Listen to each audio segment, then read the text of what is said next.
পুরুষ সস্তা প্রাণী নয়, পুরুষ অনেক দামি একটা প্রাণী।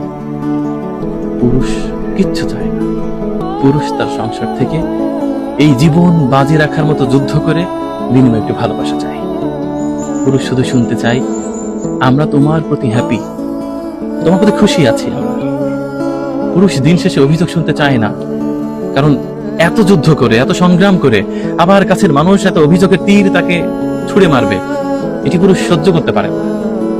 পুরুষ এত ব্যথা নিতে পারে না। পুরুষ খুব সেনসিটিভ একটি প্রাণী।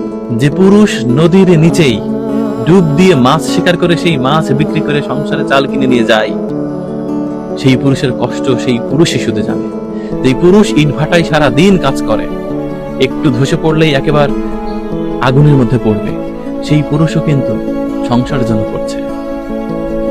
যে পুরুষ বড় বড় গাছে চড়ে ডাল কেটে পাতা কেটে সেগুলো বিক্রি করে, কিংবা পাহাড়ের চূড়ায় সাপের সাথে যুদ্ধ করে, বন্য প্রাণীর সাথে যুদ্ধ করে, কিংবা অফিস আদালতে সারাটা দিন বসের ঝাড়ি খেয়ে, কিংবা একটা রাস্তায় গাড়ি নিয়ে যানজটে পড়ে থেকে গরমে সিদ্ধ হয়ে সংসারে কিছু নিয়ে যায়, সেই পুরুষ শুধু নিজের জন্য নিয়ে যায় না, সংসারের জন্যই নিয়ে যায়, কাছের মানুষের জন্য নিয়ে যায়।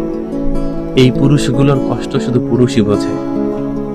আবার এই পুরুষগুলো কখনোই সংসারের মানুষের কাছে গিয়ে তাদের গলা ধরে বলতেও যাবে না, সারাদিন তোমার জন্য কতবার জীবন বাজি রেখেছি, কতবার গাড়ির নিচে পড়তে গিয়েছি, কতবার আগুনে ঝাঁপ দিয়েছি, কতবার নদীর তলে ডুবেছি, কতবার গাছ থেকে পড়েছি, কতবার চাকরি হারাতে বসেছি, কতবার হৃদয়ের মধ্যে রক্তক্ষরণ হয়েছে, কতবার ভিজে গেছি, কবে কবে ঠান্ডা লেগেছে, জ্বর হয়েছে।